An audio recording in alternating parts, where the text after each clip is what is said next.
quero apresentar a você um dos personagens mais importantes da Bíblia, uma figura emblemática do Novo Testamento, que é João, o arauto do rei, o precursor do Messias.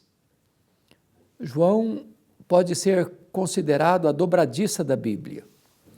Ele fecha o Antigo Testamento e abre o Novo Testamento. João é aquele homem que foi cheio do Espírito Santo desde o ventre da sua mãe, empolgado com Jesus antes de nascer.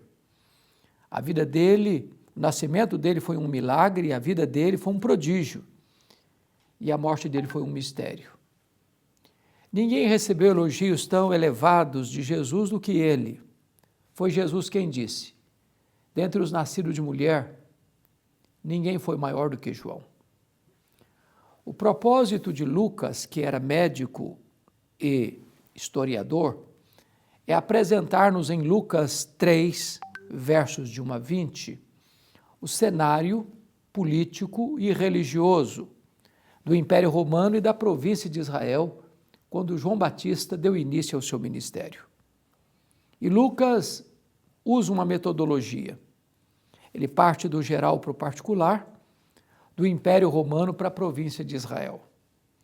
E ao fazê-lo, ele começa assim, no 15º ano do reinado de Tibério César. Tibério César foi o imperador romano que governou do ano 14 depois de Cristo ao ano 37 depois de Cristo. Ele era filho adotivo de César Augusto, e foi no seu período que João iniciou o seu ministério, foi no seu período que Jesus morreu e ressuscitou, foi no seu período que a obra de Deus começa a avançar, a obra missionária. Nesse primeiro século, quando a igreja começa e vai de Jerusalém a Roma, a maioria dos imperadores que governaram o Império Romano eram homens maus. E eu queria mencionar aqui César Augusto, Tibério César, Calígula, Cláudio, Nero, Vespasiano, Tito Flávio, Domiciano. Todos esses homens, num dado momento, tiveram ações truculentas. E o cenário político, portanto, do Império era um cenário muito cinzento, muito doloroso para os cristãos. Então, se você olhar, o pano de fundo político do Império não era favorável à pregação de João, nem ao começo do ministério de João. Mas o versículo 1 descreve como estava a província de Israel, sendo governador Pôncio Pilatos, Herodes Antipas, o tetrarca da Galileia, Filipe, tetrarca da região de Itureia e Traconites, e Lisânias, tetrarca de Abilene.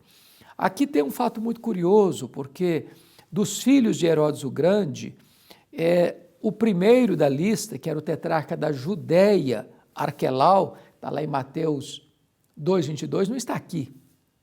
Em seu lugar está aqui um governador romano, Pôncio Pilatos. A grande pergunta é como Pôncio Pilatos caiu de paraquedas aqui. Por que ele está aqui e não o filho de Herodes, o tetrarca da Judéia? Pois bem, é que com a morte de Herodes o Grande, ele que foi um homem tão truculento, tão violento, aquele que mandou matar as crianças de Belém, com medo de que essa criança pudesse concorrer oportunamente com ele no trono, ao morrer, 4 de seus filhos recebem poder político, ou tetrarquias: Arquelau, Herodes Antipas, Filipe e Lisânias. O Arquelau, que era o tetrarca da Judéia, onde fica Jerusalém, foi tão mau que o povo pediu para tirá-lo. E então Roma aproveita o ensejo e bota o pé dentro de Jerusalém e constitui um governador romano. Pôncio Pilatos não é o primeiro, é o 5º. Mas aí você começa a fazer a segunda pergunta: como é que estava o cenário político da província de Israel quando João começa o seu ministério? E o cenário político era o pior possível. Homens maus, homens sanguinários, homens truculentos.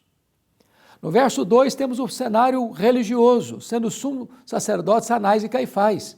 Só tinha um sumo sacerdote, aqui tem 2. Na verdade, a religião estava corrompida. Essa função mais elevada da religião judaica, a posição de sumo sacerdote, o presidente do Sinédrio, era comprado a peso de ouro. E do ano 14 a.C. ao ano 28 depois de Cristo, 28 pessoas já haviam ocupado esse cargo, que era comprado por valores altíssimos. Na verdade, o Anás, que é o sogro, e o Caifás, o genro, o Anás já tinha sido deposto pelo governador e pelos romanos, mas ele, por ser muito influente nos bastidores, quem comandava era ele. Ele era o sumo sacerdote de fato, quando o seu genro era o sumo sacerdote de direito. Então, o ponto que nós destacamos aqui é que se o cenário político do império da província é sombrio, o cenário religioso é tenebroso. Parece que num cenário desse não há muita esperança. É a mesma coisa de você olhar o mundo hoje, numa agenda global anticristã, ou você olhar o cenário do Brasil, numa agenda que conspira contra os valores cristãos em todos os setores da sociedade. Mas, quando a situação está sombria demais, tenebrosa demais, Deus é poderoso para criar um fato novo. Deus é poderoso para mudar o placar do jogo. Deus é poderoso para virar a mesa da história, porque é nessa conjuntura que está escrito: veio a palavra do Senhor a João, filho de Zacarias, no deserto, abrindo o caminho para o Messias, preparando o caminho do Messias, para uma das mais, ou a mais importante transformação da história de todos os tempos. João Batista era um homem estranho. Ele se vestia de maneira estranha, ele se alimentava de maneira estranha, ele pregava num lugar estranho. Mas a palavra de Deus veio a ele. E quando a palavra de Deus vem, não importa se numa grande metrópole ou num deserto, não importa se numa grande catedral ou nas areias esbraseantes do deserto da Judéia, ali as multidões se ajuntarão, porque não é o lugar que faz o homem, é o homem quem faz o lugar. Diz o versículo 3 de Lucas 3, que João percorreu toda a circunvizinhança do Jordão. Isso significa que aqui temos uma agenda muito mais do que uma informação. Se você ler os profetas, João Batista, Jesus, os apóstolos, todos eles pregaram lá fora, onde as pessoas estavam. Hoje a igreja quer que as pessoas venham cá dentro, onde nós estamos. Eles gastaram as solas dos sapatos, nós gastamos o assento dos bancos. Eles tinham uma agenda centrífuga, nós queremos ter uma agenda centrípeta. Se nós quisermos impactar o mundo, nós teremos que ir lá fora onde as pessoas estão. Mas depois de 400 anos de silêncio profético, desde Malaquias a João, tem templo, tem música, tem festa, tem sacrifícios, mas não tem palavra de Deus. O primeiro pregador se levanta e o que ele prega? Alguém poderia dizer: ô João, esse povo não está acostumado com Bíblia, você pega leve, você prega uma mensagem mais palatável, você prega uma mensagem mais politicamente correta. Só que João não era um profeta da conveniência, ele era o arauto do Rei dos Reis. Ele não era um homem que pregava para agradar o seu auditório, ou para arrancar aplausos do seu auditório, mas para levá-lo ao arrependimento. João não era um alfaiate do efêmero, ele era o escultor do eterno. E ele prega batismo de arrependimento para remissão de pecados, ou seja, a não ser que você mude a sua mente, o seu coração, a sua vida, não há salvação, não há perdão para você. Talvez alguém pergunte: mas ele inventou essa mensagem? Ele é a origem dessa mensagem? Ele criou essa mensagem? E a resposta é um sonoro não. Está escrito no versículo 4, conforme diz as palavras do profeta Isaías, no livro do profeta Isaías. Em outras palavras, quando o primeiro pregador, depois de 400 anos de silêncio profético, profere o seu primeiro sermão, ele abre a Bíblia e prega a Bíblia. O pregador não cria a mensagem, ele entrega a mensagem. A mensagem não é dele, a mensagem é de Deus. Deus não tem nenhum compromisso com a palavra do pregador, Deus tem um compromisso com a sua palavra. A promessa de que a palavra não volta vazia não é a palavra do pregador, é a palavra de Deus. Pois bem, mas João nos é apresentado aqui, no versículo 4, como engenheiro de trânsito do reino de Deus. Vós, o que clama no deserto, preparai o caminho do Senhor para que ele se manifeste. Naquele tempo, quando o imperador ia visitar uma província longínqua, ele mandava os seus engenheiros de trânsito preparar estradas adequadas para a comitiva real passar. João é este engenheiro de trânsito. Ele não está falando de estrada, ele está falando do nosso coração. E 4 revoluções precisam acontecer para que o Senhor se manifeste. Primeiro, todo o vale será aterrado. Segundo, todo o monte outeiro vai ser nivelado. Terceiro, todo o caminho escabroso vai ser endireitado. Quarto, todo o caminho escabroso vai ser aplainado. Resultado, um grande avivamento no versículo 6. E toda a carne verá a salvação de Deus. É óbvio que isso aqui são símbolos, é uma linguagem figurada. Vale fala daquilo que está escondido, escuro, sombrio. Monte fala de soberba. Caminho torto fala de hipocrisia. Caminho escabroso fala de alguma coisa que está fora do lugar. É preciso existir uma grande reforma para acontecer um grande reavivamento. Está escrito ainda no capítulo, a partir do versículo 7, que multidões estavam lá ouvindo João Batista. Os publicanos, cobradores de impostos, estavam lá. Os soldados estavam lá. Fariseus e saduceus estavam lá. E diz a Escritura que o teor da mensagem de João é contundente, porque primeiro ele alerta sobre o perigo da hipocrisia, raça de víboras. Ele está mostrando que a hipocrisia dos fariseus e dos saduceus é pior do que o veneno das víboras. Porque quem pôs o veneno das víboras nas víboras foi Deus, mas quem põe a hipocrisia no coração é o diabo. João alerta sobre o perigo real do inferno. Quem vos induziu a fugir da ira vindoura? É chocante que João comece o seu ministério pregando o primeiro sermão depois de 400 anos e fale logo de início de inferno. Eu poderia falar de outras coisas tão maravilhosas, como o amor de Deus, a bondade de Deus, a graça de Deus, mas ele trata do inferno. E não é palatável esta mensagem. Mas é melhor ouvir sobre o inferno do que ir para o inferno. João alerta sobre o perigo, por exemplo, do falso arrependimento.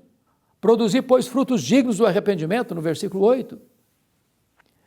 E isso é um alerta para hoje, porque há muitas pessoas que estão dizendo, numa falsa teologia chamada de supergraça, venha como você está e permaneça como você quiser. Aqui somos uma igreja inclusiva. Ninguém vai mexer com você. Não, isso não é evangelho. A graça de Deus transforma a vida, o caráter, a família, a igreja, a sociedade. João alerta sobre o perigo da falsa confiança religiosa. E não comeceis a dizer entre vós mesmos, temos por pai Abraão. O auditório de João Batista estava dando uma carteirada nele, dizendo, olha, alto lá, João, pega leve conosco. Você sabe com quem você está falando? Nós somos filhos do Abraão. Mas os verdadeiros filhos de Abraão não são aqueles que têm o sangue de Abraão correndo em suas veias, mas aqueles que têm a fé de Abraão habitando em seu coração. Finalmente, João alerta sobre o perigo de uma vida infrutífera. O machado já está posto à raiz das árvores. Aquele que não produz bom fruto é cortado e lançado ao fogo. Você quer saber se uma pessoa é crente mesmo? Não escuta o que ela fala. Veja o fruto que ela produz. Talvez você pergunte, mas esse tipo de mensagem produz resultado? Vamos ver. Versículos 10 e 11, diz que quando as multidões estão escutando João Batista, o apelo brota do auditório para o pregador, e as multidões perguntam, e nós, João, vamos fazer o que com esta mensagem? E João responde, quem tiver 2 túnicas, dê uma para quem não tem. Quem tiver comida, faça o mesmo. O que é que João está dizendo aqui? O que ele está afirmando aqui é que a evidência do verdadeiro arrependimento é a generosidade. Não combina um cristão, mão de vaca, avarento, pão duro. Um cristão tem o coração aberto, a mão aberta, o bolso aberto, a casa aberta. Ele é generoso. Ele não pode ter um guarda-roupa lotado e ver o seu próximo do seu lado passando frio. Ou ele não pode ter a despensa abarrotada e ver aquele que está do seu lado passando fome. Ele é generoso. Agora veja, generosidade não é o arrependimento. Ninguém vai para o céu porque dá comida ou roupa para as pessoas. Generosidade é a evidência do verdadeiro arrependimento e não um substituto do verdadeiro arrependimento. Segundo lugar, qual é a evidência dessa mensagem ter sido eficaz? Nos versículos 12 e 13, estão lá os cobradores de impostos, os que estavam explorando o povo, cobrando taxas exorbitantes e abusivas, repassando, obviamente, aos cofres de Roma o valor devido, mas retendo muito para eles, para se enriquecerem. E os publicanos estão escutando João e perguntam: e nós, João, vamos fazer o quê? E ele respondeu: não cobreis mais do que o estipulado. Você quer saber se um camarada é crente mesmo? Veja se ele não passa a perna nos outros. Veja se ele não usa de meios ilícitos, desonestos, para engordar o salário. Veja se o dinheiro que cai na conta dele é dinheiro limpo. Veja se ele não vende a sua consciência para explorar as pessoas. Veja se a riqueza que ele está ajuntando é honesta, fruto do seu trabalho honrado, ou se ele usa de mecanismos de corrupção para se enriquecer. Mas lá estão os soldados ouvindo João Batista. E eles também perguntam: e nós? Faremos o quê? E ele diz assim: a ninguém maltrateis, não deis denúncia falsa, contentai-vos com o vosso salário. Ou seja, nenhuma pessoa no exercício da sua autoridade tem o direito de machucar outras pessoas que estão debaixo da sua autoridade. Denúncia falsa porque os soldados estavam mancomunados com os cobradores de impostos para receber propina. E quando a pessoa não podia pagar ou se negava a pagar, ele denunciava essas pessoas. E essas pessoas eram penalizadas, mas parte desse dinheiro da exploração vinha para o bolso do soldado. Contente com o seu salário. O que João está querendo dizer? Você quer saber se a pessoa é crente mesmo? Veja se ela não faz falcatrua para receber propina. Vê se ela não oferece propina para ter determinadas regalias e vantagens nas propostas da sua empresa. Veja se ele é íntegro nos seus negócios. Veja se ele não faz política de bastidor suja no seu subterrâneo da escuridão, com decisões nada republicanas para se enriquecer ilicitamente. Em outras palavras, o evangelho transforma o caráter, transforma a vida, transforma a família, transforma a sociedade. João é esse pregador que reconhece quem ele é, dizendo: eu batizo com água, mas aquele que vem depois de mim é mais poderoso do que eu, do qual eu não sou digno de desatar-lhe as correias das sandálias. João não quer receber a glória que só pertence a Jesus. Ele tributa a Jesus toda a honra, toda a glória, todo o louvor. João é aquele cidadão que reconhece que ele é limitado. Ele só batiza com água. Não importa a forma que um pastor batiza, se por aspersão, se por efusão, se por imersão, o pastor só lida com o símbolo, com a água. Só Jesus tem o poder de batizar com o Espírito Santo. Mas João é um camarada corajoso, porque mesmo sabendo que Herodes era uma raposa, mesmo sabendo que Herodes era um homem mau, filho de um homem mau, Herodes o Grande, ele confronta o pecado de Herodes, dizendo: não te é lícito possuir a mulher do teu irmão. Ele foi odiado por isso, ele foi preso por isso, por ordens de Herodes, a pedido de uma mulher adúltera, de um adolescente inconsequente. Herodes manda matar, degolar João Batista. Mas este arauto do rei, o arauto do Messias, não viu isso como um fracasso, porque ele entendia que é melhor você estar preso com a consciência livre do que você estar livre com a consciência presa. Ele entendeu que é melhor você perder a cabeça com honra do que viver com desonra. A mensagem e a vida de João Batista é um desafio para nós, porque no meio de tantas lutas e da perseguição que se avizinha, é muito importante entender que o que importa para um homem não é como ele morre, é como ele ressuscita. Nenhum pai hoje, em sã consciência, põe o nome num filho de Herodes. Mas João Batista, apesar de morto, ainda fala, desafia, encoraja. E a minha expectativa e oração é que a vida, é que o exemplo, é que a coragem, é que a mensagem, é que o martírio de João Batista desperte em você para que você seja um crente maiúsculo, viril, não acovardado na nossa geração. Entendendo uma coisa, se vivemos, para o Senhor vivemos. Se morremos, para o Senhor morremos.